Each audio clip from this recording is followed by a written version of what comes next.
Birmingham, Alabama. He did some sort of variation of that thing, but it was never word for word. It was just the idea. And then in June, he did the same thing in Detroit. But King thought he wouldn't have time to use the dream language at the march. He'd asked his advisors to prepare drafts, an unusual move, as King typically didn't do more than jot down a few notes on the back of a church bulletin before speaking. What? I mean, he was gifted in speaking, if that's all he did. Mm-hmm. And he liked a bad check metaphor in one of the drafts of the I Have a Dream speech, which would support an argument that America had failed to fulfill its promises of liberty and equality to black citizens. So we had a blank check. It still needs to be fulfilled. He didn't think he could fit both that and the dream refrains into the 5 minutes allotted to each speaker. In my mind, the speech was like half an hour. Yeah, me too. I don't know why that is. I didn't realize it was so short. Yeah, they were all given 5 minutes at this thing. Walter E. Fauntroy, one of King's advisors, counseled him not to worry about time limits. Look, Martin, he said, you do what the Spirit says do. Love it. When King arrived at the Willard Hotel in Washington the night before the march, he still didn't have a complete draft. King called his aides together in the lobby, and they started arguing about what should go into the speech. One wanted King to talk about jobs. Another wanted him to talk about housing discrimination. Finally, King said, and I love this, "My brothers, I understand. I appreciate all the suggestions. Now let me go and counsel with the Lord." So King went up to his room and spent the night writing the speech in longhand. Andrew Young stopped by and saw that King had crossed out words 3 and 4 times, trying to find the right rhythm, as if he were writing poetry. King finished at about 4 a.m.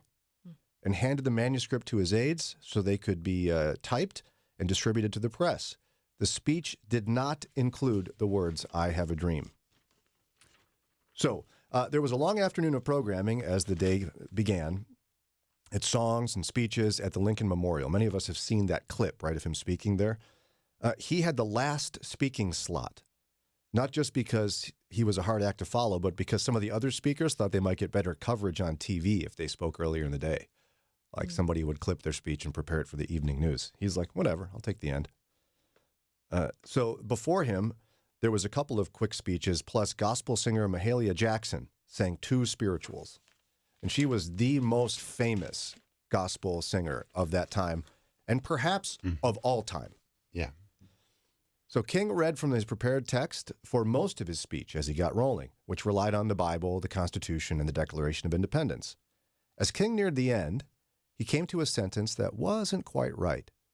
He'd planned to introduce his conclusion with a call to go back to our communities as members of the International Association for the Advancement of Creative Dissatisfaction. He skipped that. Probably better. Yeah. He read a few more lines and then improvised. He said, "Go back to Mississippi, go back to Alabama, go back to South Carolina, go back to Georgia, go back to Louisiana, go back to the slums and ghettos of our northern cities, knowing that somehow the situation can and will be changed." Nearby off to one side, Mahalia Jackson just shouted. She said, "Tell them about your dream, Martin." Now, for those of us who grew up in white church, like that would be considered rude to do that. Yeah. Not in this context. She could tell he had a rhythm going. So she yells that out, and King looked out over the crowd. As he explained later in an interview, all of a sudden this thing came to me that I'd used many times before, that thing about "I have a dream," and I just felt that I wanted to use it here, he said. "I say to you today, my friends, so even though we face the difficulties of today and tomorrow, I still have a dream." And he was off, delivering some of the most beloved lines in American history, a speech that he never intended to give, and that some of the other civil rights leaders believed no one but the marchers would ever remember. And I think it's up there with the Gettysburg Address. Oh, yeah. In terms of famous speeches, and he improvised it.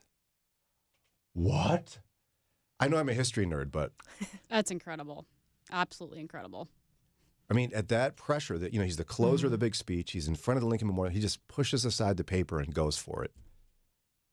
But I'm not entirely surprised by that either when, remember, he said right before he went up to prepare the speech, "Now let me go and counsel with the Lord." I think often in his life, he relied on the Holy Spirit to guide him in what he was doing. And that became one of his most famous speeches. Beautiful story. All right. If you want to get that, it's in the New York Times. You just have to look it up. The article is called Mahalia Jackson and King's Improvisation. It's 7:17. Coming up here in just a minute, we're going to play a game. Now, we know a lot of you are off, so you got to dust the sleep off your eyes, or no, wipe the sleep out of your eyes. Dust the... You're not dusting Furniture. yet. Furniture. Because we're going to play This or That. The wonderful rendition this time, is it a quote from a Taylor Swift song or a quote from the Book of Lamentations? Oh, fun. Yeah, because it's real hard to tell the difference. You want to be our contestant? Here's what's up for grabs. You could be the proud owner of a brand new Mornings with Brian travel mug. It's still in the wrapping. Lauren loves this part. You could get that, or a book by Moody Publishers and Today in the Word called Do Angels Really Have Wings? And 199 other questions about God, life, and the Bible. Answering all your questions. It's right here. This could be yours if you're a contestant and you get at least 2 out of 3 correctly identified. How do you be the contestant? Call right now. 440-546-2255. Call 440-546-2255. Moody Radio is thankful for listeners and support from businesses like Duma Meats and Farm Market. Duma Meats and Farm Market, supporting Moody Radio in Cleveland and surrounding areas. More information about Duma Meats and Farm Market is at dumameats.com. You know, these days, so refreshing to get some good news about how to pay for health care, especially if you're 65 or older. You know just how brutal costs can be. Well, MediShare now has a new option for you. It's called MediShare 65 Plus. And MediShare is a community of Christians who share each other's healthcare bills. And it really is a community, too. People encourage and pray for each other.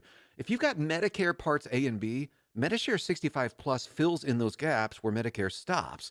It's a great way to fight inflation, too, because it starts at only $99 a month for up to 10 years. And it's easy. You can use any Medicare-approved doctor or get 24/7 telehealth access, prescription savings, dental and vision savings. Just very worth looking into. MediShare 65 Plus is taking applications now. And if you call with the promo code SHARE before January 31st, your second month will be free. Call 833-59-SHARE. That's 833-59-SHARE. 833-59-SHARE. Moody Radio is thankful for the support from our listeners and Bridgeway Homeschool Academy, proud to provide 30 years of flexible curriculum programs and one-on-one support for homeschoolers. Learn more about textbook, online, and live online homeschool classes at bridgewayacademy.com. Join the conversation by call or text at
723. Don't forget about that Walkworthy Men's Conference. All you have to do is text WALK to 440-546-2255. Join us Saturday, March 2nd, Canton Baptist Temple.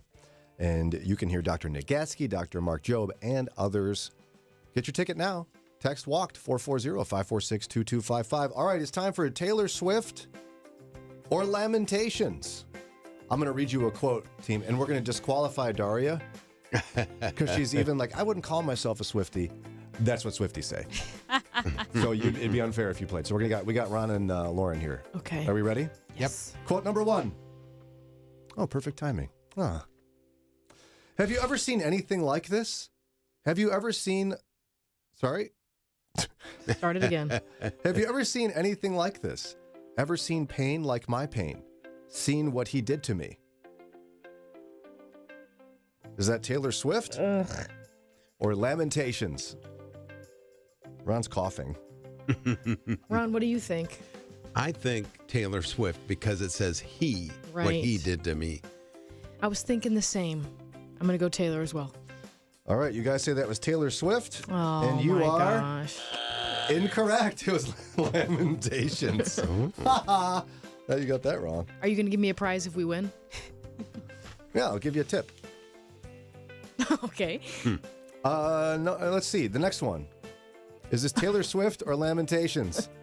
It's really small print, so I'm lifting my glasses It as is you're really watching small. the stream. It rains when you're here, and it rains when you're gone. That's Taylor Swift. Right, Ron? I think so. It's got to be. Why? I don't know. I don't know. Because it just sounds like her. You said the last one did too, and you were wrong about that. Well, Final answer? yeah, Taylor Swift. Correct. Taylor Swift is who it is. Final one. It's for the big prize, which is, since you work here, nothing at all / a tip from me. What would that be? A tip? Well, I'm not going to tell you. They didn't win yet. Daria. It's not Price is Right. You don't get a preview. Long were the nights when my days once revolved around you. Oh, that's Taylor Swift. It's got to be. You were almost singing it in your head, though. Yeah, I can hear it. But you added the it's gotta be so people wouldn't think you knew it that fast. Is that what you were doing? No. Ron, help her. You want to hear it again? Ron thinks it's Lamentations. Long were the nights when my days once revolved around you. Again, it sounds like Taylor. It doesn't sound biblical to me. So what's your final answer? Taylor. T Swift. Are they right, Daria? They're right. Did you know for sure? I knew the last two. I had no clue on the first one. Okay. Do you want to sing it for us so we can? I'd rather not. Okay. Well, I guess you get a tip then. Okay. Don't eat yellow snow. It's a bad idea. Oh, wow. Oh, thank you. You're Thank welcome. you. Just in case. Might want to share that with your son too. All right, it is 7:27. Time for a quick break. Not what you were hoping for. That's the only tip I could think of. Ron, you got another one? I have a tip. Oh, you do? Okay, go I have ahead. a tip. Tomorrow we're giving away tickets to Walkworthy, so you better tune in. That's a great tip. Oh. That's a hot tip. Ooh. Ron, you got any old-timey tips? Don't let the creek rise. Yeah. Just the I'm one. coming up dry. Yeah, well, when you get to our age, it kind of... So the creek didn't rise. Nope. Yep. Coming up in just a few minutes, I want to spend more time chatting about Dr. King. In fact, the I Have a Dream speech is what most people are generally familiar with Dr. King. They're like, well, he was assassinated, he was a leader in civil rights, and he had a dream. Next. Actually, there's a lot more, and I've got this little froggy. You hear it? Yeah. Get out of there. Okay. I would say it's not nearly his most important speech. I only stumbled on this a couple of years ago. I had kind of heard of it. I don't think we read it as much. And I think actually, I'll boldly say, I think every Christian ought to read it. It's called Letter from a Birmingham Jail. We're going to talk about why he wrote it and what he had to say in it and our thoughts about it as a team here in just a few minutes. Many people think that being in the hands of God will land them in the lap of luxury. But Dr. Tony Evans says that's not what the Lord promised. We'll find out why the truth is even better news as we spend 2 minutes with Tony. I need transportation. You need transportation. That is a legitimate need because we have to work. You don't need a Benz. You living in a nice apartment, but you want a 5-bedroom, 4-car garage, 10-acre house. That is fine, but you better give thanks there is a roof over your head, that you're not sleeping under a bridge. Paul says in Philippians 4, I have learned to be content, because you got to learn it. It ain't natural. When you see all them other folk doing stuff you want to do, and you getting all upset, no. It must be gratitude. And you have now freed God up to interact with you. He said, I've learned to be content. And then he goes on to say, I have learned to be abased and abound. Abased means having little, and abound means having an abundance. I know how to make it on hot dogs and baked beans, and I know how to make it at Ruth Chris. Because whatever situation I'm in, I'm going to be thankful. Because I am not defining myself by my wants. I'm thankful for my needs. Check out the latest edition of our half-hour daily program and sign up for Tony's free weekly email devotional when you visit tonyevans.org. And be sure to join us next time for 2 Minutes with Tony.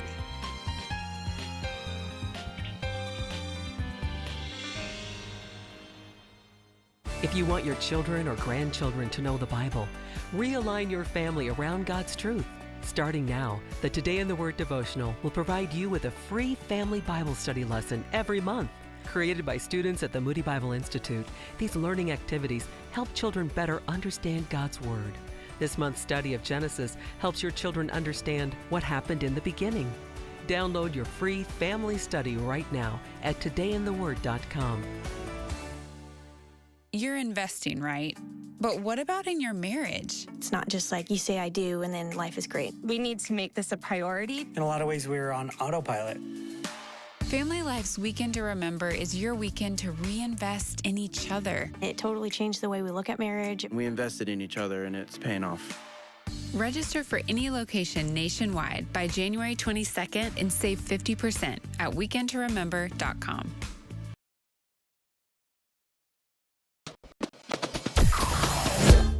Mornings with Brian. Moody Radio Cleveland. 103.3 at 6 to 9 a.m.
734 WCRF, Mornings with Brian. You can watch the show. We have every show archived now, starting last week is when we did this, I think. Daria, is that right? Last week.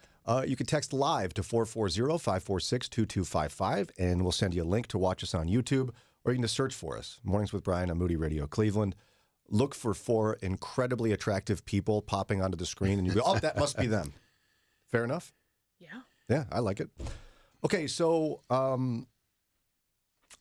I was struck by something I read a number of years ago, and I didn't even know that it was a thing, and it's called Letter from a Birmingham Jail.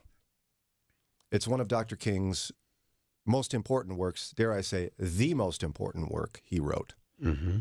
But I never was exposed to it. We watched I Have a Dream, and then I was given, I don't know about you guys, but in school when I was a kid, I was given this picture of, there were some bad people in America that were racist. And so Dr. King came along and gave some really cool speeches, and we were all like, oh, yeah, that dude's so right.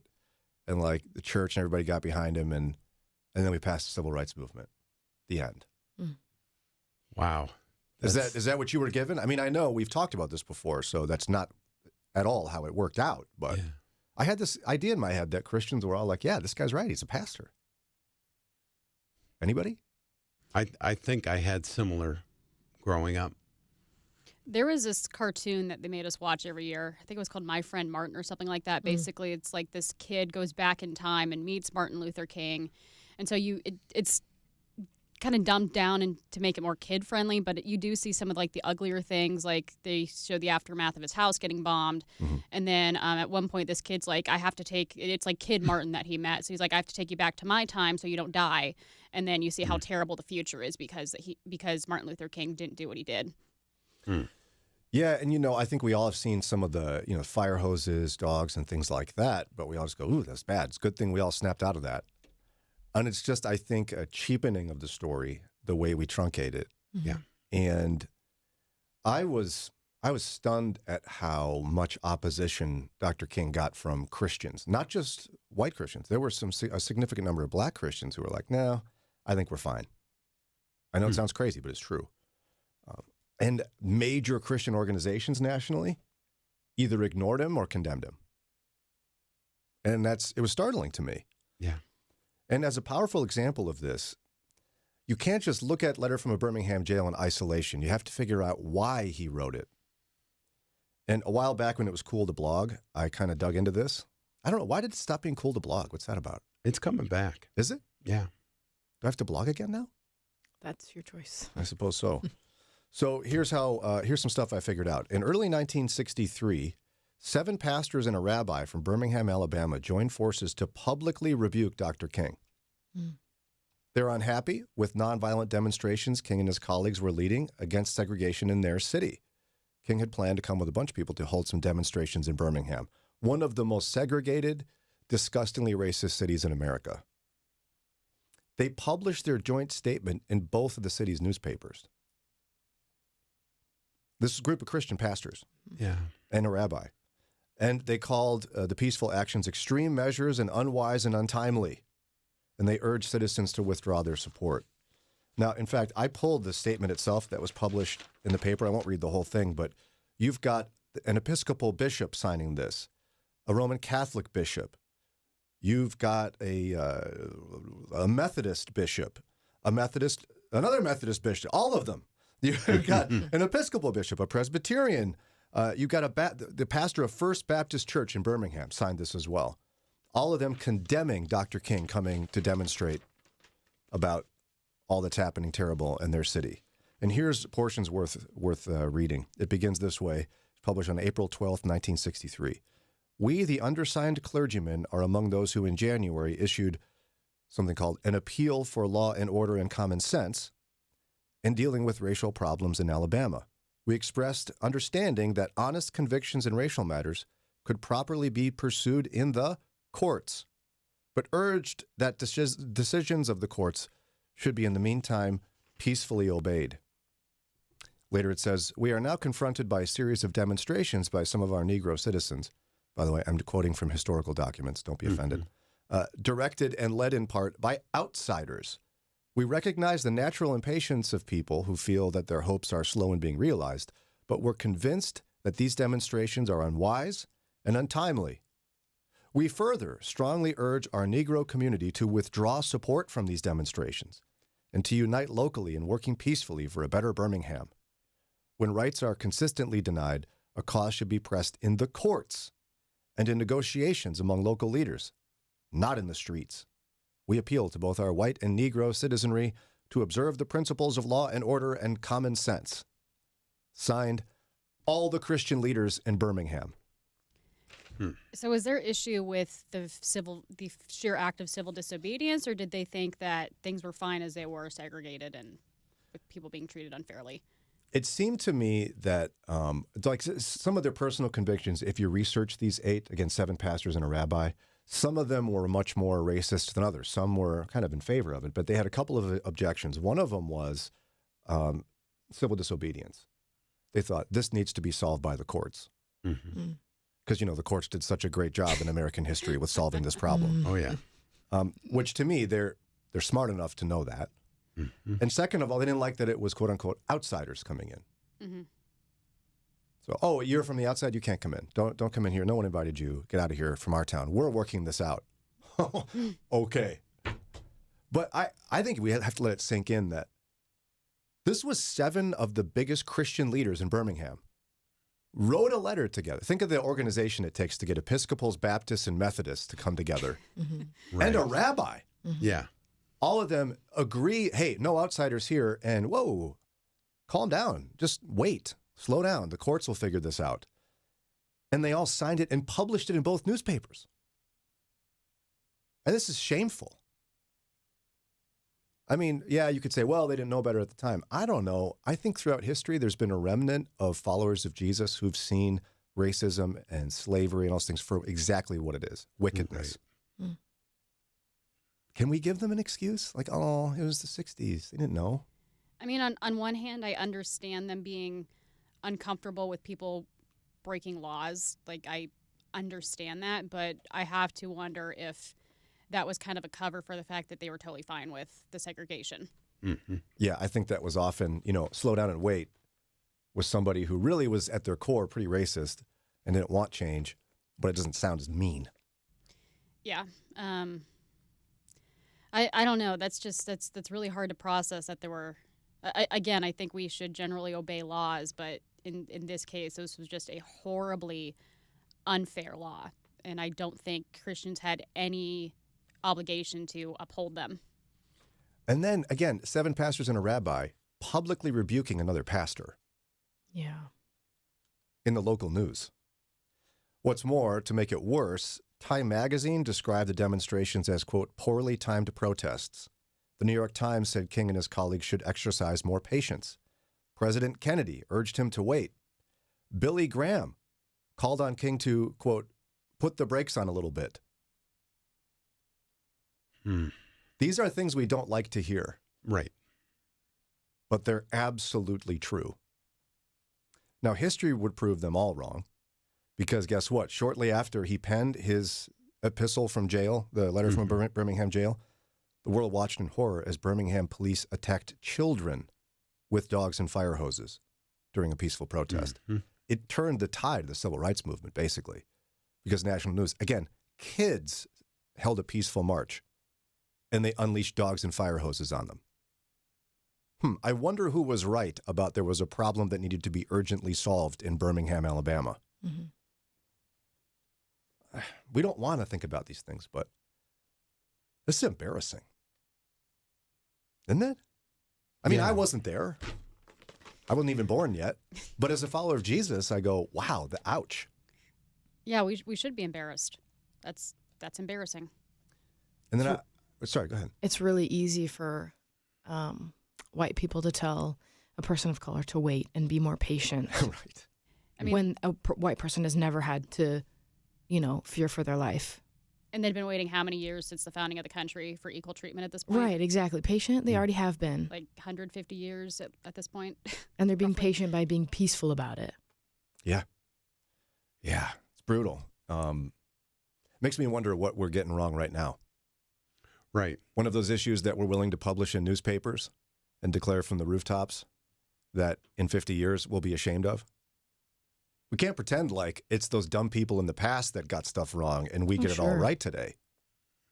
Nope, we'll be proven wrong. Yeah, we don't see it right now. And now the emotional tragedy of this one is that he saw this for the first time. Dr. King was handed the newspaper, one of the newspapers that had this published in it, while sitting in isolation in a Birmingham jail cell. So now he's been arrested by secular authorities, thrown in jail, sitting in isolation, and then reads about a group of 7 pastors and a rabbi telling him he never should have come. He needs to get out. He needs to be more patient. How devastating.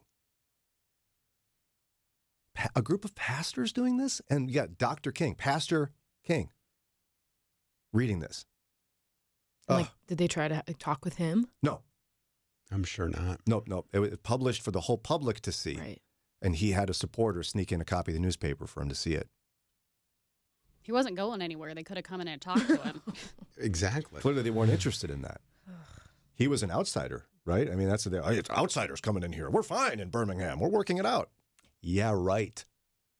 Embarrassing. So he had every right to be angry, hurt. Mm-hmm. So what did he do? He, in secret, on scraps of paper, because he wasn't allowed to have like full paper and access to anything. He was in isolation. With scraps of paper he'd take from his lawyer when they'd meet with him, he penned, with no resources, a letter from a Birmingham jail. What we'll do in a couple of minutes is see, why is this such a big deal? And how did he actually respond? It's literally a letter he wrote back to these 7 pastors and a rabbi. He'd have every right to just go after them. What did he do? We'll talk about it in just a minute. It's not insurance, and that's a new way of thinking for some families. Christian Healthcare Ministries is a credible way to meet family healthcare costs affordably, biblically, and effectively, whether starting or growing your family. Serving families as a nonprofit healthcare sharing ministry for over 40 years, CHM has offered families the freedom to choose how they would like to meet healthcare costs. Be pleasantly surprised and find answers to your questions at chministries.org/Moody. That's chministries.org/Moody. When CareNet conducted a national survey of hundreds of women who'd had an abortion, a stunning statistic emerged. 4 out of 10 women who'd chosen abortion were regularly attending a church at the time. Abortion isn't just an out-there issue in the community, it's inside the church. Making Life Disciples is an exclusive CareNet curriculum designed to equip churches to provide compassion, hope, help, and discipleship to women and men considering abortion. Making Life Disciples is a simple, easy-to-access training that allows your church to begin a gospel-centered approach to caring for the abortion vulnerable. Transform your church's response to abortion, form a network of security for people at risk, and become a central point of compassion in your community. Learn more about the Making Life Disciples curriculum at care-net.org. Search Making Life Disciples at care-net.org.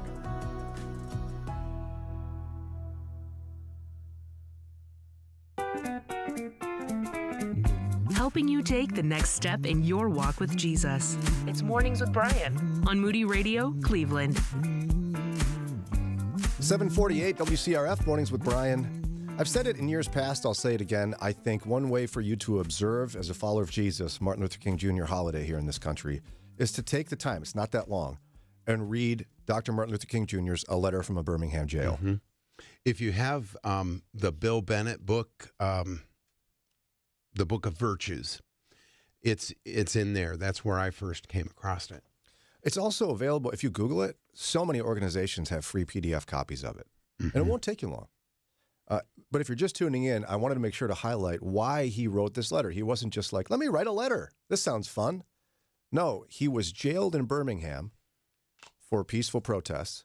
And while in isolation, someone snuck him in a copy of a local newspaper where he read an open letter in Birmingham, Alabama, published by 7 pastors and a rabbi, urging black citizens to not support him and saying it was unwise what he's doing, untimely, and that he should be more patient.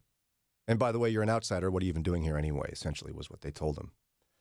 So he penned a response. And I've called this an epistle over the years. Not that it should be in the canon. I'm not saying that at all. But Paul's epistles were letters to the church. Right.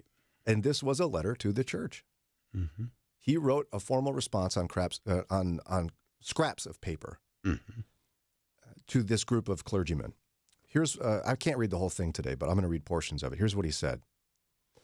While confined here in the Birmingham City Jail, I came across your recent statement calling our protest activities unwise and untimely. Seldom, if ever, do I pause to answer criticism of my work and ideas, but since I feel that you are men of genuine goodwill and your criticisms are sincerely set forth, I would like to answer your statement in what I hope will be patient and reasonable terms. Now, first of all, I'm struck by that, right? They were rude. Mm-hmm. They could have talked to him. They published a rebuke of him publicly. And he started like Paul does. I feel like he's modeling the epistles. He's genuinely being complimentary to his fellow followers of Jesus. Mm-hmm. 'Cause that's what he ought to do. Show gentleness and respect. He goes on to say, I think I should give the reason for my being in Birmingham, since you've been influenced by the argument of outsiders coming in. Yeah. I have the honor of serving as the president of the Southern Christian Leadership Conference, an organization operating in every southern state with headquarters in Atlanta, Georgia. We've some 85 affiliate organizations all across the South. Several months ago, our local affiliate here in Birmingham invited us to be on call to engage in nonviolent direct action programs if such were deemed necessary. We readily consented. He's saying, I was invited. Right. By your citizens. He goes on to say, then came the opportunity last September to talk with some of the leaders of the economic community in Birmingham. In these negotiation sessions, certain promises were made by the merchants, such as the promise to remove the humiliating racial signs from the stores. On the basis of these promises, Reverend Shuttlesworth, which is one of his closest colleagues, and leaders of the Alabama Christian Movement for Human Rights agreed to call a moratorium on any type of demonstrations. As the weeks and months unfolded, we realized that we were the victims of a broken promise. The signs remained. And in so many experiences in the past, we were confronted with blasted hopes, and the dark shadow of deep disappointment settled upon us. Excuse me. So we had no alternative except that of preparing for direct action, whereby we would present our very bodies as a means of laying our case before the conscience of the local and national community. Remember, he said, you ought to negotiate with, like the pastor's like, you really ought to be working, not demonstrating, working with people to make change. He said, we did. Yep. And they wouldn't. We're not outsiders. We've been invited. We tried to work with the groups, and they lied. And so we are here. Mm-hmm. He said, we know through painful experience that freedom is never voluntarily given by the oppressor.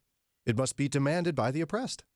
Frankly, I have never yet engaged in a direct action movement that was well-timed, according to the timetable of those who have not suffered unduly from the disease of segregation. Yep. For years now, I have heard the word, wait! It rings in the ear of every Negro with a piercing familiarity. This wait has almost always meant never. It has been a tranquilizing thalidomide, relieving the emotional stress for a moment, only to give birth to an ill-formed infant of frustration. We must come to see the distinguished jurist of yesterday that justice too long delayed is justice denied. We've waited for more than 340 years for our constitutional and God-given rights. The nations of Asia and Africa are moving with jet-like speed toward the goal of political independence, and we creep at horse and buggy pace toward the gaining of a cup of coffee at a lunch counter. Oh, yeah, he's like, okay, you want to be patient. 340 years. Is that long enough? Yeah. So well put. He goes on to say, I guess it's easy for those who've never felt the stinging darts of segregation to say, wait.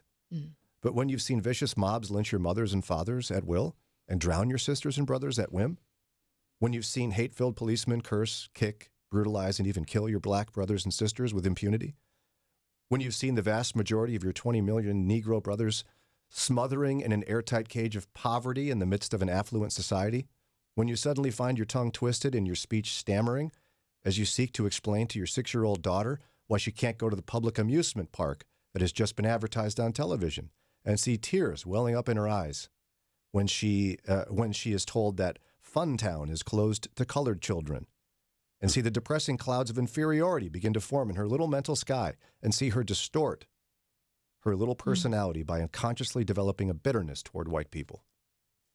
And then he went on with examples. He's like, we go through this and you want me to wait? And then one of the most stinging rebukes in here from him that has meant the most to me, I really thought about it a lot. I want to know what you guys think. He said, I must make 2 honest confessions to you, my Christian and Jewish brothers. First, I must confess that over the last few years, I've been gravely disappointed with the white moderate. I've almost reached the regrettable conclusion that the Negro's greatest stumbling block in the stride toward freedom is not the white citizen's counselor or the Ku Klux Klanner, but the white moderate, who's more devoted to order than to justice, who prefers a negative peace, which is the absence of tension, to a positive peace, which is the presence of justice, who constantly says, I agree with you in the goal you seek, but I can't agree with your methods of direct action, who patternistically feels that he can set the timetable for another man's freedom, who lives by the myth of time, and who constantly advises the Negro to wait until a more convenient season. Shallow understanding from people of goodwill is more frustrating than absolute misunderstanding from people of ill will. Lukewarm acceptance is much more bewildering than outright rejection. Whoa. Yeah. Stings. And I get it. Like, in a sense, you can kind of dismiss the fang-toothed, blood-dripping racist. But he's like, what do you do with like moderate white people, like these pastors? We're like, hey, guys, wait. It's all okay. Slow down. And see, I wonder if, somebody get mad at me for this. I wonder if we still suffer from this in some respects today. Yeah, I think absolutely we do. Sure. I mean, life is better, a lot better than it was in his time. I don't know, when people say, boy, I'm experiencing some oppression here. No, you're not. Stop talking about it. Just ignore it. Or at least you weren't alive when Martin Luther King was. Yeah, things are better, don't you know? That's much more disorienting than it is for someone just to yell at your racist stuff. It's dismissing of their reality. Here's one more quote I'll read from this. It's so good. He says, in spite of my shattered dreams of the past, I came to Birmingham with the hope that the white religious leadership in the community would see the justice of our cause and, with deep moral concern, serve as the channel through which our just grievances could get to the power structure. I'd hoped that each of you would understand. I again have been disappointed. I heard numerous religious leaders of the South call upon their worshipers to comply with the desegregation decision because it's the law. But I've longed to hear white ministers say, follow this decree because integration is morally right and the Negro is your brother. In the midst of blatant injustices inflicted upon the Negro, I've watched white churches stand on the sidelines and merely mouth pious irrelevancies and sanctimonious trivialities. In the midst of a mighty struggle to rid our nation of racial and economic injustice, I've heard so many ministers say, those are social issues with which the gospel has no real concern. And I've watched so many churches commit themselves to a completely otherworldly religion, which made a strange distinction between body and soul and the sacred and secular. Ouch. I've heard those phrases recently. I'm not worried about all that stuff happening in society. I'm worried about the gospel. And he's saying this is the gospel. The gospel is what happens in society. Unbelievable.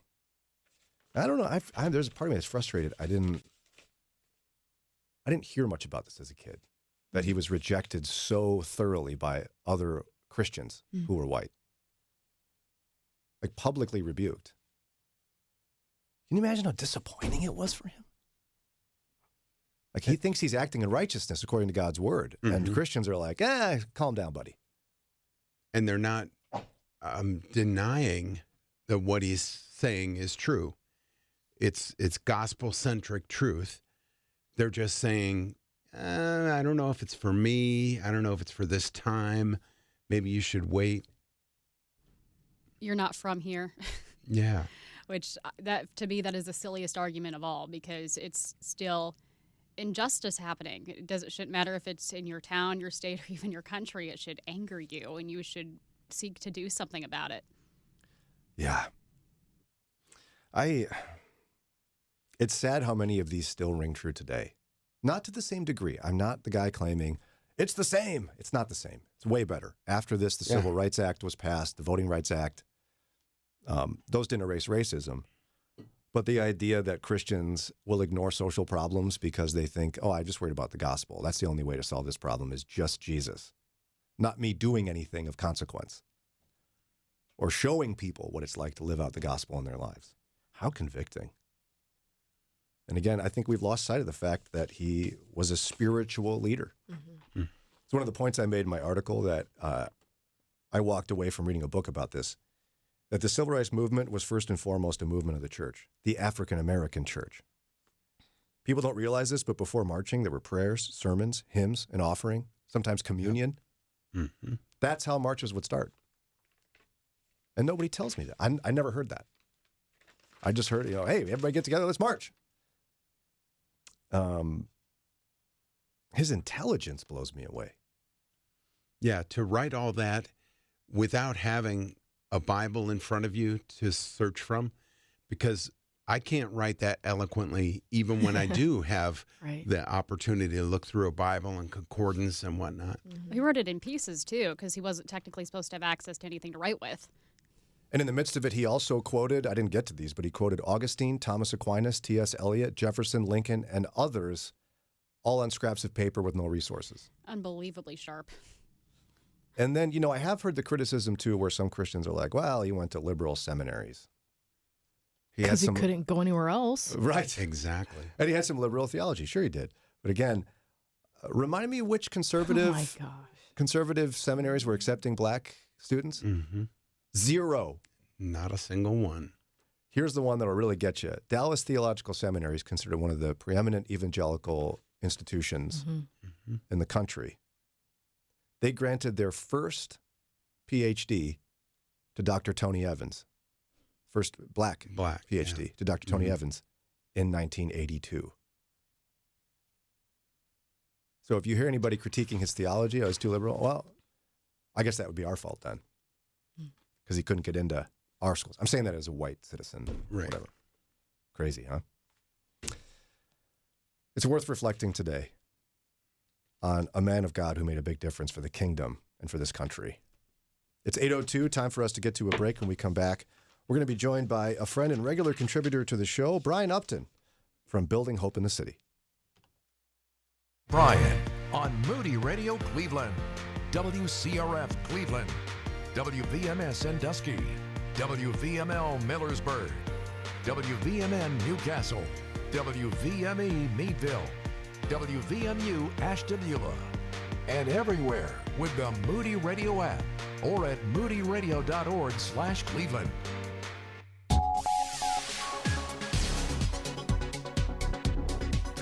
Former President Trump is maintaining a nearly 30-point lead in the Iowa polls. It's 8:03. I'm Ron Eastwood, Moody Radio News. In the final poll before Monday's GOP caucuses, Trump had support from 48% of likely GOP caucus goers. Former UN Ambassador Nikki Haley narrowly edging Florida Governor Ron DeSantis for second place, and Vivek Ramaswamy was a distant fourth with just 8% support. In honor of Martin Luther King Jr. Day, admission is free today at the Akron Zoo. The zoo's new dynamic pricing plan goes into effect tomorrow. And the Ohio Department of Rehabilitation and Correction is planning to relocate most of the state's death row inmates. ODRC says convicts who are currently housed at the Chillicothe Correctional Institution will be moved to the nearby Ross Correctional Institution in the spring. Department officials say the shift will allow them to modify the Chillicothe prison and create space for another 300 inmates. Sports and weather coming right up. The Bible is core to the Christian life, and it's the foundation for every Moody Theological Seminary Master's Program. If you're a ministry leader, Bible study, or small group leader, you'll benefit from the Moody Theological Seminary's Bible Studies program. Learn to effectively study Scripture and teach it with confidence. Gain a better understanding of how God's Word relates to our lives, church, and communities. Learn more and register online today at moody.edu/MABS. moody.edu/MABS. In sports, the Steelers battle the Bills in Orchard Park, New York this afternoon, after league officials postponed Sunday's regularly scheduled contest due to the snow in Buffalo. And in case you missed it, the Cinderella season came to an end as the Browns got beat by the Texans 45-14 in the wild card round on Saturday. Here's your Moody Radio Cleveland forecast. Mostly sunny this morning, and then becoming just partly sunny later in the day. Highs around 13 degrees. And at last check, clear skies 3 degrees in Cleveland, Akron and Canton clear and 2, Youngstown clear and 2 degrees as well. It's time for your moron moment. Today is Martin Luther King Jr. Day, and let me share a little from his 1957 speech, Give Us the Ballot. In the midst of these prevailing conditions, we come to Washington today pleading with the President and members of Congress to provide a strong, moral, and courageous leadership for a situation that cannot permanently be evaded. We come humbly to say to the men in the forefront of our government that the civil rights issue is not an ephemeral, evanescent domestic issue that can be kicked about by reactionary guardians of the status quo. It is rather an eternal moral issue which may well determine the destiny of our nation in the ideological struggle with communism. The hour is late. The clock of destiny is ticking out. We must act now before it is too late. Have we gotten any better in the ensuing 67 years? And that's your moron moment. And you'll find that on our Facebook and Instagram. It's 8:06. With Moody Radio News, I'm Ron Eastwood.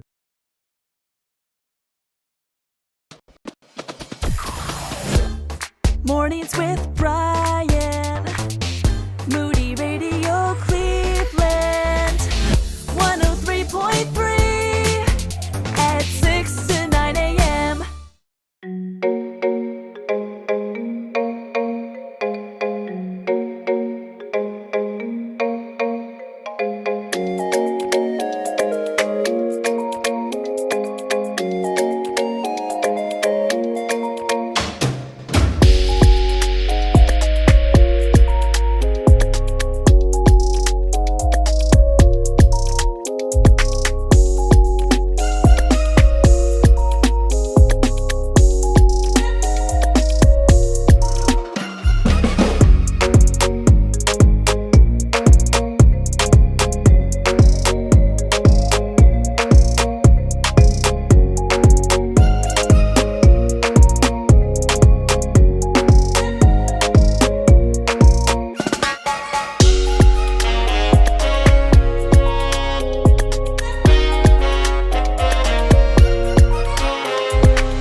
811 WCRF Mornings with Brian.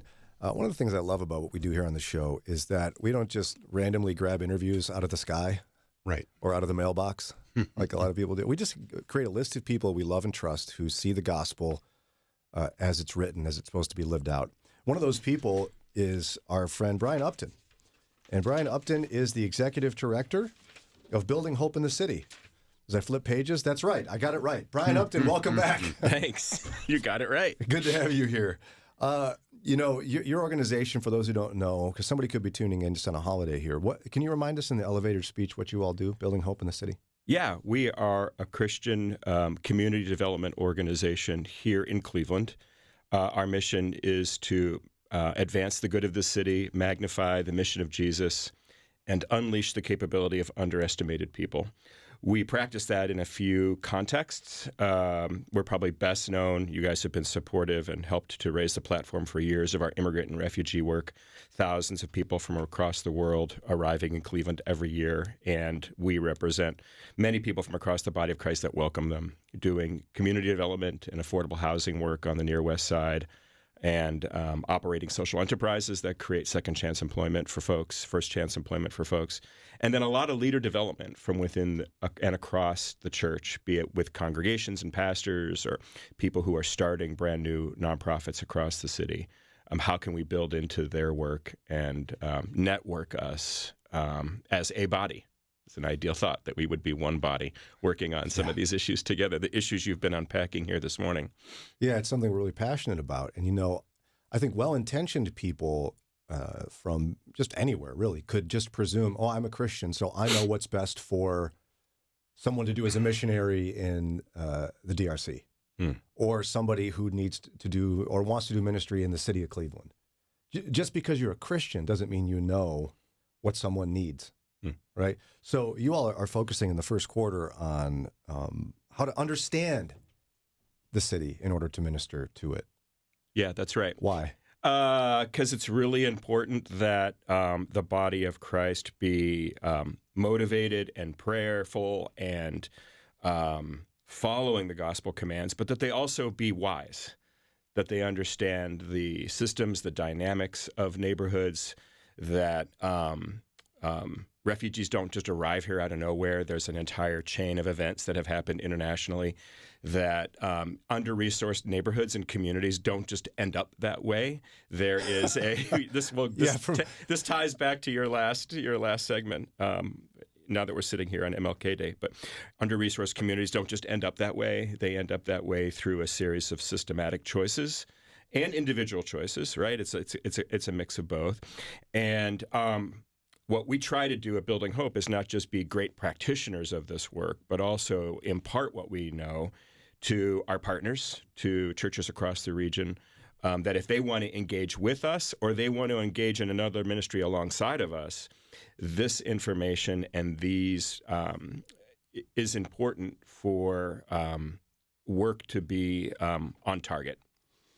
Yeah, you know, I think it's so easy, to your point, that it's we can easily oversimplify the issue of poverty in a community. That's right. And it's just not trying hard. Just work harder. Grab your bootstraps, pull them, and you'll be fine. Like me, that's what I do. But there are systemic issues that create these problems over time. And why does it matter that we know that as we minister into impoverished communities, whether or not they're with refugees? Yeah, I think it is a matter of just being a good missionary. It's good missiology that you understand. If I'm leaving my community, my neighborhood, my context, and I feel called by God to go to somebody else's neighborhood context that's different than my own, it is on me to learn their language, their culture, not the other way around. It is on me to understand the starting point in this, to become a student in this community, to sit at the feet of people who've lived at this community for a long time before I open my mouth. And I start doing anything. And so some of the things that we offer invite people into that process. And it's a challenge because a lot of our partners and volunteers, they've got full-time jobs, they're raising families, and they want to give to the city. They want to give to help this work move forward. So time is like the most precious commodity they have. And so we spread these offerings out there in a variety of ways. They could be prayer services. They could be orientation classes, whole workshops for the body of Christ to come and to learn so that what they do in the city is better informed. Yeah, and I think respectful. Yeah. Because it's, quite frankly, rude to not understand someone's personal circumstance and to just presume you know what their problem is. That's right. And give them solutions that, by the way, won't help at all. Yeah. So it's 8:16, time for a quick break. When we come back from this break, we'll continue chatting with our good friend, Brian Upton, Executive Director of Building Hope in the City. We're going to talk about just essentially the 4 ways in this first quarter of the new year that their ministry is going to engage in understanding the city and ministering there. Walk worthy. The Apostle Paul encouraged us in Ephesians 4 to live lives worthy of the callings we receive from God. And we at Moody Radio Cleveland want to encourage you to attend Walk Worthy 2024. Don't miss speakers Mark Jobe and Nick Gatsky on Saturday, March 2nd at Canton Baptist Temple. To register now, text WALK to 440-546-2255. That's 440-546-2255. Send the word WALK. This is David Harms with the ministry India Partners, and I have walked through the red light districts of Mumbai, India numerous times, and trust me, it is dark.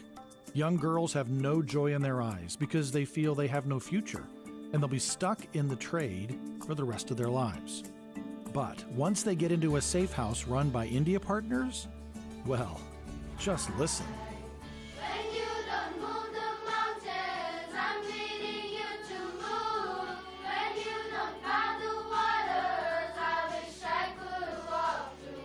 That is God at work, which is why for the last year we've shared powerful stories of safety, rescue, and care happening through the India Partners safe houses. These girls are safe from harm, well cared for, and introduced to the transforming and healing love of Jesus.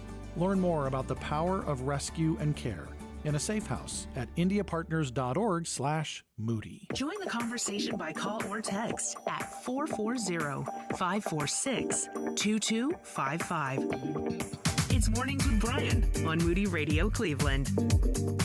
8:18 in studio with us this morning, Brian Upton, Executive Director of Building Hope in the City, a ministry we love around here and we love talking about as they are engaging with the city, making it a better place, and helping refugees as they transition into this country and become a net economic positive for our community as Correct. they enter into it. People don't realize that, but it's actually true.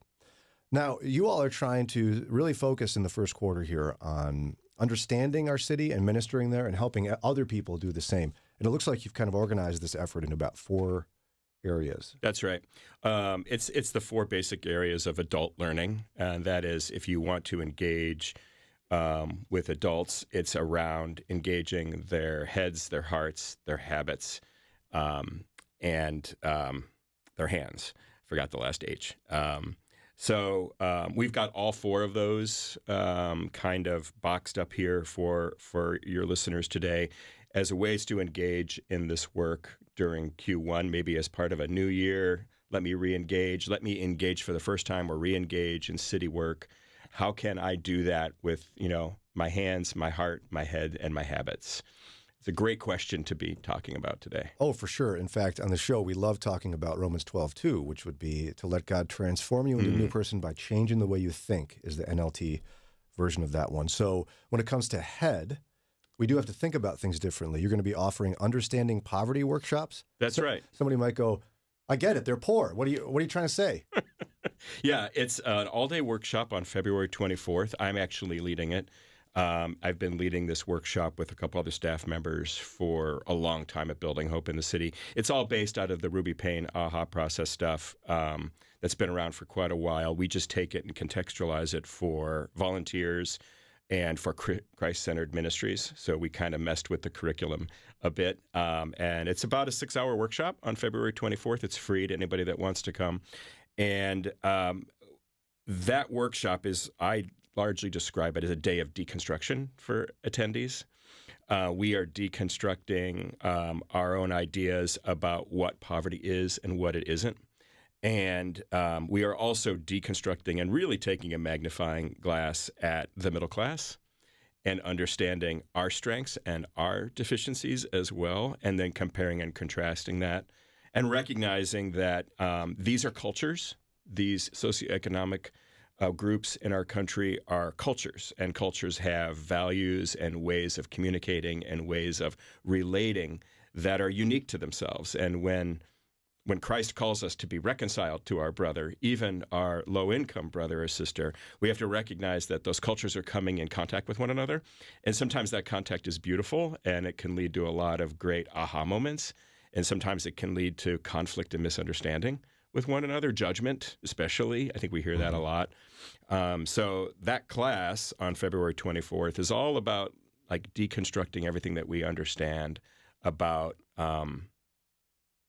those who are poor and about ourselves, and really taking a look in the mirror at, when I say ourselves, I mean the middle class, and not all of our listeners are middle class. Some people are very wealthy, some people may be from an under-resourced community, but the class really compares and contrasts those two.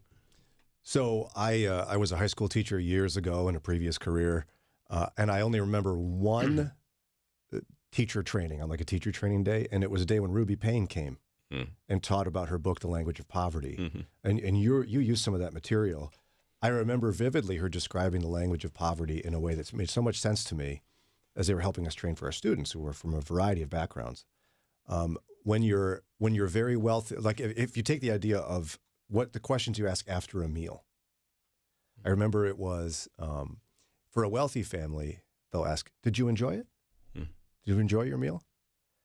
For a middle class family, it's, "Did it taste good? Did you like it? Does it taste good?" And for a family struggling in poverty, the question is, "Did you get enough?"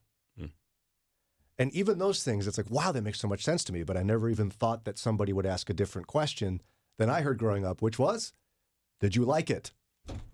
So what do you think would be in that portion of that, when you're teaching this, what's one thing we could grab onto that is surprising to people when they learn about like deconstructing ideas of poverty? I think one of the most surprising things they learn are the assets, the strengths that under-resourced communities have that often go unnoticed or not fully leveraged in our communities. I think we assume that people from under-resourced communities are just that. They are completely and totally and utterly under-resourced. And what often goes ignored is the strengths that are there, what they bring to the table that's actually really needed and really beautiful in our communities and in our churches. And I think that's one of the surprising things that they realize. Can you give an example of one, like one of the strengths? Yeah, I would say one of the key strength is the belief in the power of relationships. Yeah. So when you don't have dollars to make the world work, when you don't have income to make all the pieces fit together in your life, you fall back on relationships. And relationships become the way in which life moves forward and life holds together. That is a really important and valuable thing for middle-class folks to hear and understand and value and appreciate and emulate, right? And it often goes unrecognized.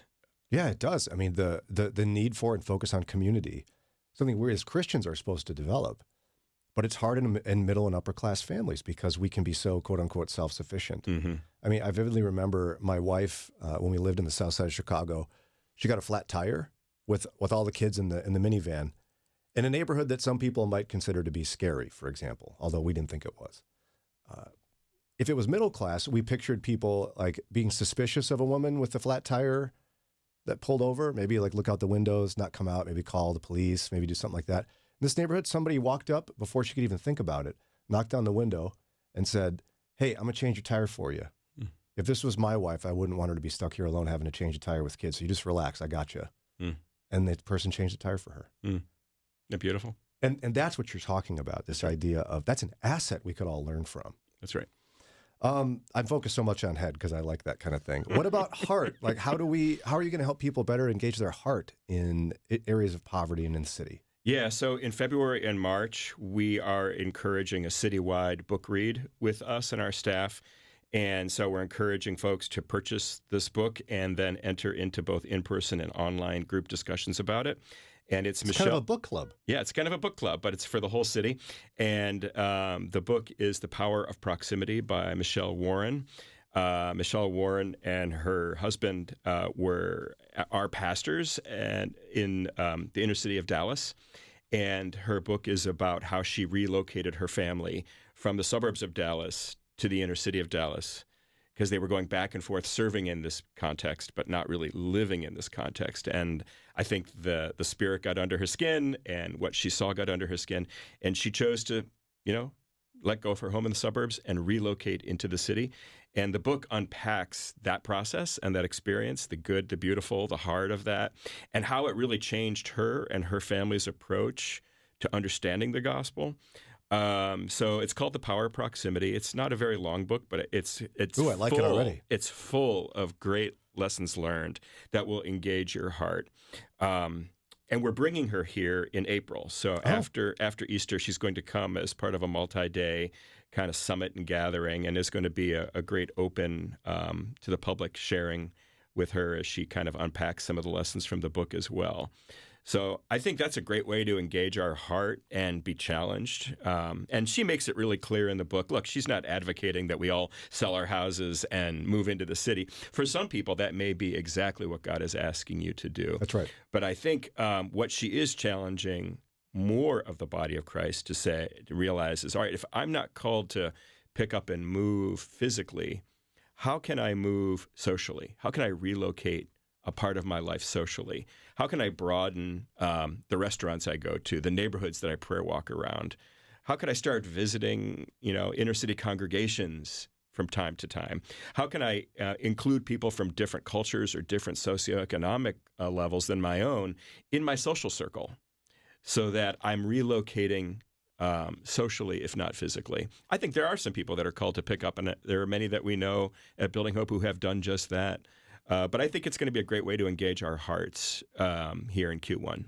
And if folks want to be a part of that book club listening, you can be from anywhere and just come in and see her speak later, too, That's right. right? That's right. There's details about the book club and some of the in-person and online things that will happen in March.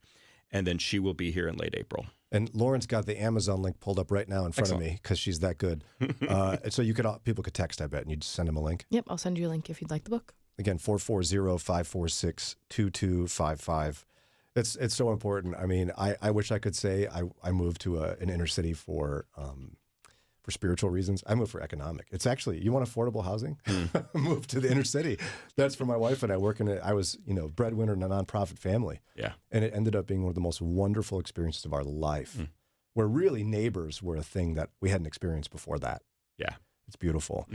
As we get close to being done, let's also hear from you on habits. What do you mean by that? So if we want to better engage our community and understand our community, what do you mean habits are part of that? Yeah, I mean, how can a habit is just something that you do over and over and over again, right? There are good habits and there are not so good habits. And so how can the call to the city, God at work in the city, become part of my habit building routine in the new year? We offered third Sunday of the month, 5 p.m., prayer and worship nights for our partners down at Bridge City Church on Fulton Road. It's not a big hoopla. There's no smoke machine. There's no fog lights. There's none of that going on. It's just groups of Christians gathered around. Here are the various prayer concerns from around the city. And so, making that a part of your habit, can you give up third Sunday of every month and join us from 5 to 7 p.m. would be a great habit to start. I already mentioned it, but another one might be making commitment once every month, once every quarter. We're going to go visit another congregation that's in the city. Maybe it's in a different neighborhood. Maybe it's worshiping in a completely different language, but making that a habit that I want to be among and celebrate and worship with people who love the Lord as I do, but their story and their context is very different than mine. That's a great habit to form. It's transformative. Once a year, once a month, once a quarter. Can you make a commitment 4 times a year to come into the city, pick a different church? Well, we can direct you to a few, but there are dozens and dozens of great ones to go visit. I would really encourage going to worship. I've sat through many services where I didn't know a single thing that was being said because it was happening in a different language.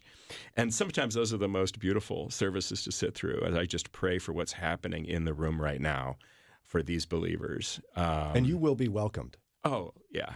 Yeah. I had that experience for the first time when I traveled with Moody to Ghana, West Africa. It's difficult to describe how different the worship was in such a beautiful way. And I felt ministered to, even though sometimes I just had no clue what was going on. Yeah. That's what you're saying. It really is worth a try. And just to see how our view of the kingdom is so small sometimes until we get out there and try something like that. Now, I feel like you mentioned the worship nights at Bridge City Church. That's right. I feel like we've talked to somebody from that on the show regularly. Is that Pastor Keon Abner's Keon? church? Yeah. Mm-hmm. Yeah. Oh, yeah, Pastor Abner. We love him. That's a great church. Yep. Wonderful. And, I wish we had more time to chat about some more of these thoughts, but I'd encourage folks to go get connected to Building Hope in the City. Their name is really on point. That's exactly what they're doing. In the name of Jesus, they're building hope in the city. And we'd highly encourage you to connect with them. Maybe you want to join that book club with Michelle Warren's The Power of Proximity. Maybe you want to go to an Understanding Poverty workshop. They have those coming up soon, too, and you're more than welcome to go to that. It'll transform the way you view living out the gospel in our community. So Brian Upton, again, Executive Director of Building Hope in the City. How can folks learn more about what you're doing? Yeah, for sure. Just visit us online, www.buildinghopeinthecity.org. You'll find everything we've just talked about listed there under the Join Us tab on the nav bar. Wonderful. Thanks for coming in on a holiday for you. Yeah, thank you. We appreciate that. It's 8:32. We're up against a quick break. I was supposed to tell you about some warming centers, and Lauren knows I have the attention span of that dog from Up. I'm just distracted easily. Squirrel! Squirrel! So I'll help you understand where some of the warming centers are. And then also an interesting piece from one of Ron and my favorite authors about why young people are leaving the church. 8 reasons some young people are walking away from their faith. Shakespeare once wrote, "Let's not burden our remembrance with the heaviness that's gone." He was talking about regrets, of course. So what about yours? Everybody has regrets, but do we handle them well? What's a Christian response to regret? Welcome to another edition of If I Could Do It All Over Again, where Christian leaders share the most important lessons of their lives. Author and conference speaker Dee Breston offers this spiritual prescription for regret. Well, definitely we need to talk to our souls instead of listen to our souls. Like Psalm 42 says, "Why are you downcast, O my soul? Put your hope in God." And Jesus paid for it in full. So we need to tell our soul, remind our souls of that, but also to learn from our regrets. This all comes home in a personal and poignant story from Dee's own life. When my husband was dying of cancer, he didn't want me to cancel all my speaking engagements, and I wish I had. We didn't know how long he had. But then my mother, in the next 2 years, became very frail, and I thought, I am going to be at her side. I am going to learn from this regret and not let this precious time slip away. So we can learn from our regrets, but we mustn't beat ourselves up because it is paid in full. Paid in full. Now, let's make this personal for a moment. Think of a regret that you have. Maybe that regret has been nagging at your conscience for years. Why not mention it to God in a prayer, thanking Him that it really is paid in full? This has been a production of Moody Radio, a ministry of Moody Bible Institute based on the book, If I Could Do It All Over Again. You know, it's true. Difficult times have a way of focusing us. We have to think about what matters most when it comes to our spending, our health care. This is why so many people are joining Medishare right now. Medishare is a trusted way to save up to 50% on your monthly health care costs. More than 400,000 people have already made the switch. It's pretty obvious why, too, especially now during this challenging season with healthcare costs and out-of-pocket expenses going up. Medishare can save you a lot of money. The typical family saves $500 a month. Medishare works, too. It's been around for 30 years. Members have shared more than $5 billion of each other's bills. There are different options to choose from to fit your budget. I'll give you the number here in a second, and if you call, you can get a price within 2 minutes. Maybe now is the perfect time to make the switch and start saving. Here you go. Call 877-58-BIBLE. That's 877-58-BIBLE. 877-58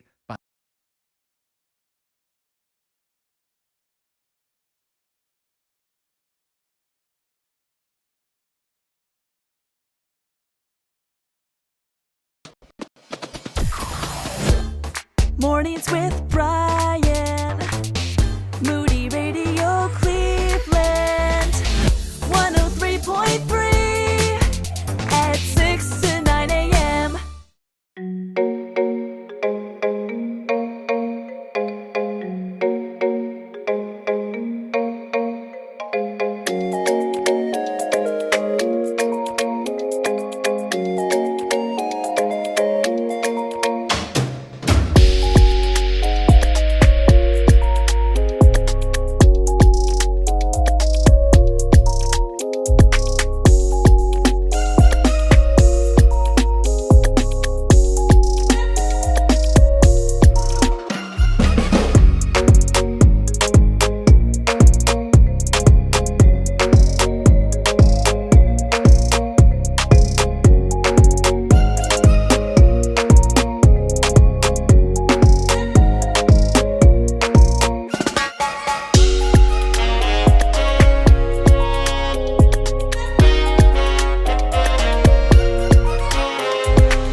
.839 WCRF Mornings with Brian. It's cold out there today. Yes, it is. Dangerously cold for many. It's also hot in here. We'll get to that in a minute. I can't even think. I know.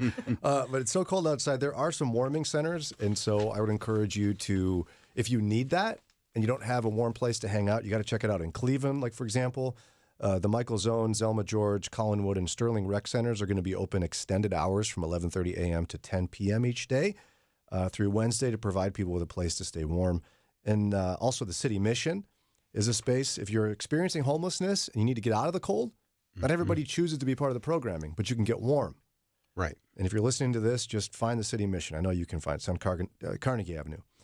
Akron, the Summit Lake Community Center on West Crozier Street will be open from 8 a.m. to 7 p.m. today and tomorrow. Extended to keep you warm if that's what you need. So check it out. And even churches, I think, ought to be aware of this. And why not have some volunteers who are retired or something come in and welcome people who are cold outside to come in? Why not? Yeah, I think a lot do. Good. You're going to keep your church at some level of heat anyway, because you don't want to freeze the pipes and have them burst and all that. So why not, like you say, have somebody there who can have a pot of coffee going, because churches always have coffee pots. Yeah, not great coffee necessarily, but lots of coffee. Right. You can hold it and be warm even if you don't want to drink it. I've seen some that'll give out free sandwiches. Like they'll be like de facto homeless shelters when it's called out. I love that. Why not do it? Yeah. Have a church be a safe place of shelter. Shouldn't that be what it is anyway, right? Now, we are not a warming shelter, and I wouldn't recommend it because it might be too dangerous for you. It's 78 in the studio right now. I'm not kidding. 78. Oh, it's only 69 over here. 78 in here. I got 73 in mine. I'm a little toasty. You're creeping up. Yeah. It was 71 when I checked earlier. Now, there's lots of reasons to watch the live stream of this show. Why are you laughing? Because I know what you're going to say.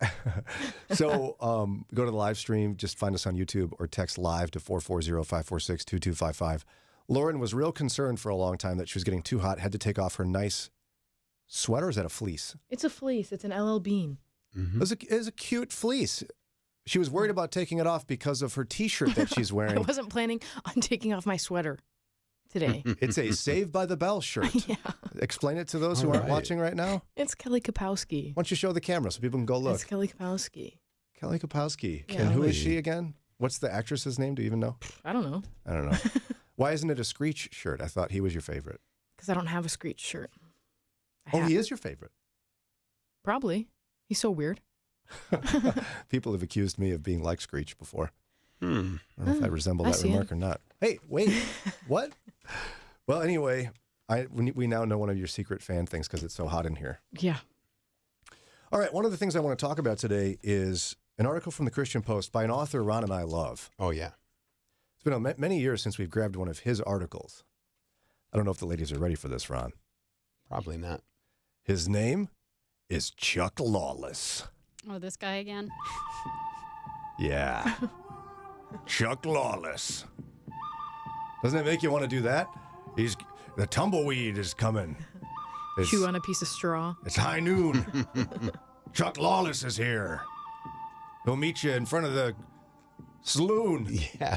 The saloon. OK Corral. You didn't even say saloon. You said saloon. I said it with my cowboy accent. S-L-O-O-N. The saloon. Come on out, Marshall. I dare you. How did you know that, Daria? Have we done this already to you? I don't know if Lauren was here, but yeah. I don't think so. Chuck Lawless had some sort of article that we talked about a couple months back. I felt like it's been years, Ron. Apparently not. Well, you get to enjoy it again, Daria. And exactly. Exactly what I thought. Okay, he's got 8 reasons some young people are walking away from their faith. Here's how he starts. It's alarming to me, actually, as a pastor and as a professor. I've had to deal with young people who were raised in seemingly strong Christian homes, yet who've now turned away from their Christian upbringing. Now, I had to stop there. This is, I know, kind of annoying, but I don't know. He's surprised? Not really. Like, I'm not surprised. No. Nor should we be, because I think part of it is we believe into the cultural idea that if you just raise your kids in a quote-unquote good Christian home, they will inherit their faith. It'll be like osmosis, you know? Yeah, but it'll just soak in. Doesn't work that way. No guarantees. There's no recipe. I mean, there's a probability that if you teach your children in the way they should go, they won't depart from it. Not a guarantee. But anyway, I think he has some good things. And since we have 2 young people, we can have them evaluate this. Well, I mean, Lauren is on the border now at 30, so. Yeah. Lauren is 4 years older than me, okay? She is by no means an old woman. Come on And now. 16 years younger than you. There we go. I've never claimed to be, well, I have claimed to be young. That's true. Well, back when you were like 40. Yeah, but the gray in the beard now gives it away. I can't hide it anymore. But I mean, Lauren, when people are in their teens, people are like, oh, you're so young. People in their 20s, oh, you're young. You hit 30, they're like, hi. You're welcome. Here you are, but we'll pretend you're young here. And in just a minute, we'll evaluate some of the 8 reasons why young people, according to Chuck Lawless, are leaving the faith. Moody Radio is thankful for the support from our listeners and Bridgeway Academy. Bridgeway specializes in flexible homeschool programs that give you the freedom to homeschool your way with a fully accredited homeschool program. Learn more at bridgewayacademy.com. I often meet people that say, I love Moody Radio. It strengthens my walk with Christ. Hi, I'm Josh Villa. Matthew 5:15 says, no one lights a lamp and then puts it under a basket. Instead, it's placed on a stand where it can give light to everyone in the house. Would you light up your surroundings this week by telling 2 people about how Moody Radio has impacted your life? And share your story with me at wcrf@moody.edu. Thanks. Moody Radio is on the air thanks to support of listeners and Hawkins Sales. They've been serving the electrical industry nationwide for over 30 years. More information about Hawkins Sales is at hawkinssales.com. Join the conversation by call or text at 440-546-2255. It's Mornings with Brian on Moody Radio Cleveland. 846. Before we carry on with 8 reasons some young people are walking away from the faith, according to Chuck Lawless. Just a reminder, the Walkworthy Men's Conference is coming up. Dr. Mark Jobe, Dr. Nick Gatsky. I've encouraged the men's group from his church to get T-shirts with his face on it. Oh. Could be a large group. We'll see if they do that. My friend Dan Osborne, pastor at that church, also suggested they perhaps get matching wigs of his hairstyle. He's got great hair. He does. Wow. You don't like that idea, Lauren? No, this is a good idea. Only a men's group would do that kind of thing. Women wouldn't do that. No. Okay. If you want to get your ticket, it's coming up Saturday, March 2nd, Canton Baptist Temple. Text the word WALK to 440-546-2255. Text WALK to 440-546-2255. All right, Ron and I are going to turn to the young ladies and see if they agree with Chuck Lawless's reasons they're walking away from the faith. Number 1, their faith was never really theirs in the first place. As in, he said, they did what they knew others wanted them to do. They followed in the steps of their parents and grandparents. What they never really did, though, was make that faith their own. True. Yeah, I think to an extent. Yeah, I mean, I've heard of some Christian families who are surprised when their older kids leave the faith, but they were just going through the motions because they didn't have a choice. Mm-hmm. In this house, we go to church every Sunday. Mm-hmm. And they couldn't even imagine debating it. Right. So they just shut their mouths and did what they wanted. Okay, so he's right on that one. Number 2, we've seen too much hypocrisy among believers. Sometimes, to be honest, they've seen the hypocrisy in their own homes. Their parents weren't the same people at home that they were at church. And, of course, they've also seen the moral failure of far too many church leaders. Think that's a reason they're leaving? Yeah, I Could think be. so. Yeah, I often think we underestimate the parent one. Like the kids are listening at the dinner table when you're railing against a politician you don't like and wishing them ill will, or when you're gossiping about your neighbors. Mm-hmm. Like I don't think we realize how much they're listening. But the thing about that kind of baffles me is, okay, there's hypocrisy in the church and there's not in the world. You know, you just look out, you read the newspaper. Yeah. You know, watch TV. It's all hypocrisy. But if the hypocrisy is the same, there's no reason for them to turn to the church. It's just the same as the world, no point. Oh, right. Okay, so they're saying, like, what's different about you? Or the world's not asking and demanding of you to do better and be better. But the church is, but then still not doing it themselves. I'd say the world is less hypocritical because the world doesn't have a lot of quote-unquote rules, and Christianity does. Yeah, you know, it's not something I'm proud of and I'm a little embarrassed by, but I'll share it anyway. I remember one of my kids in like the middle school age group, they got mad at me for something. And they said, well, Dad, you're not a real good example of a Christian anyway. Oof. Ouch. Oof. Now, that stung. But is it true sometimes? Oh, yeah. Yeah, I had to decide how to respond to that. It took me a minute because I was crushed. But I took it as an opportunity to have my wife and I sit with this child and explain how that's exactly right. And that's what the gospel means, is that, and you've heard the gospel. I was able to share the gospel from the perspective of, yeah, you're right, I'm a mess. That's why I need Jesus. But it wasn't I can't wait to share the gospel with my son today or my daughter or whatever. It's like, no, it was a tough experience, but I think an impactful one in spite of my embarrassment, you know? And I think part of it is we look less hypocritical when we're more willing to admit our faults.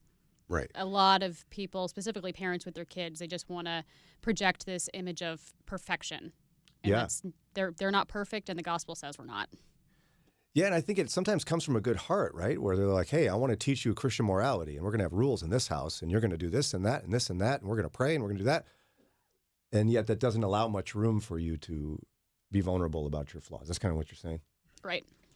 Yeah, and that's why I think it's such a misconception that just raising your kids in a quote-unquote good Christian home will turn them into Christians.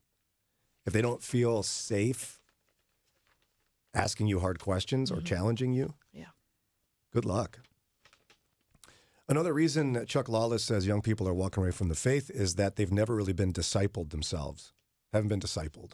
They've just been talked at, essentially. That's a good one. And it's one that I think a lot of people could say that, not just young people. I think so. A lot of people who are boomers or Xers have never been discipled. And I don't think anyone's cracked the code on this yet, because discipleship isn't necessarily a small group. Like, I don't know anybody who's figured out how to have a robust discipleship culture in a church of one-on-one walk with me. Have you guys experienced that? No. I might have in high school. Were you like With, an older youth woman? leaders. Yeah. So how did that happen? Because this is something we need.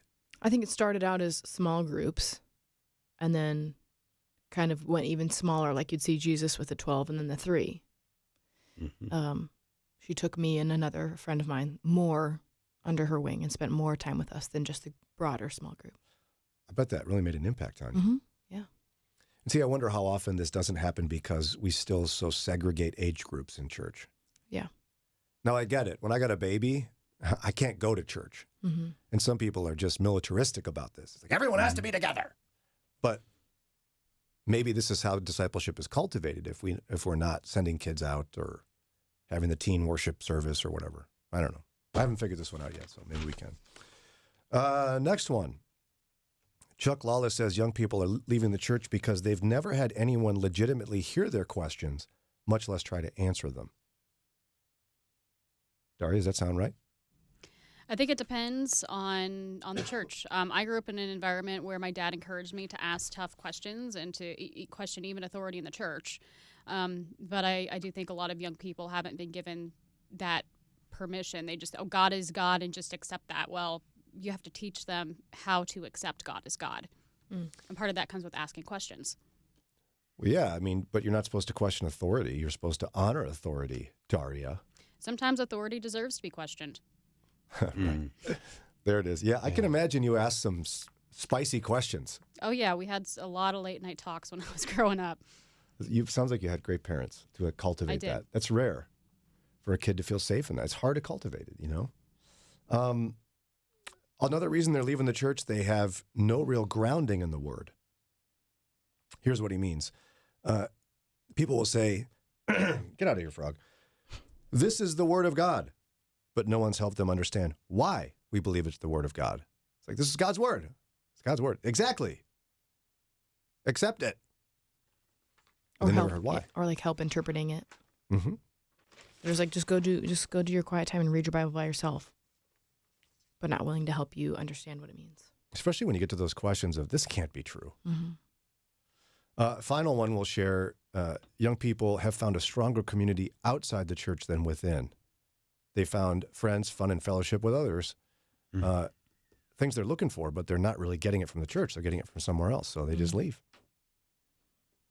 Huh? Young people? Possibly. I have found as a young adult, there's a lot of push for, like, there's a lot of stuff for the youth, like high schoolers. And there, depending on the church, it might be a little bit for college-age students. There's really nothing for you if you're, like, 23 to your mid-30s. Yep. There's just not, there's no effort to make these people feel included. Yeah, it's tough because it's kind of unfortunately, a marriage farm in some respects. It's like when you're a young adult, it's like, we're going to help you get married. And then you're good. Now you join the married group. Not necessarily.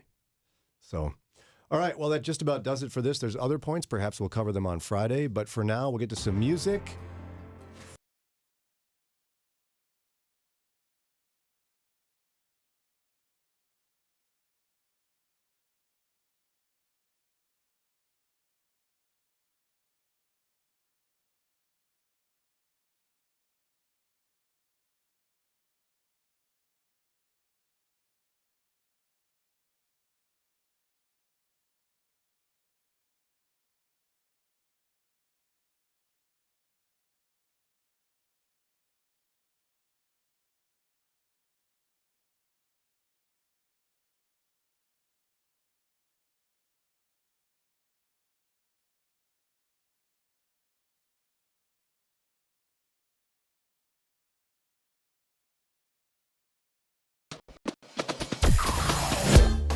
Mornings with Brian.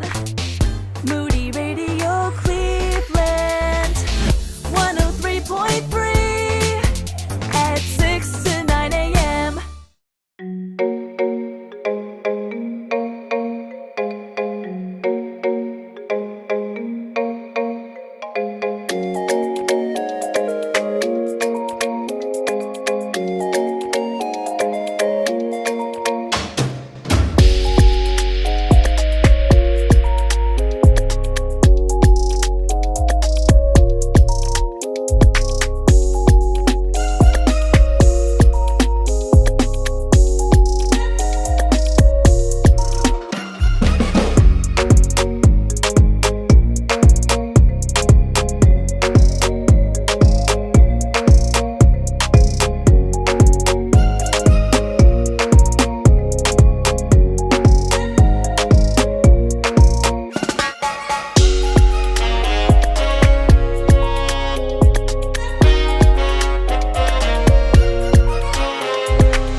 David Crowder, My Victory. We're just about out of time here on the show. Stay warm, would you? Check on your elderly neighbors. Make sure they got what they need. We got to get out of the studio. It's 77 degrees in here. I gotta go. I want to go outside just for a minute, just to cool off.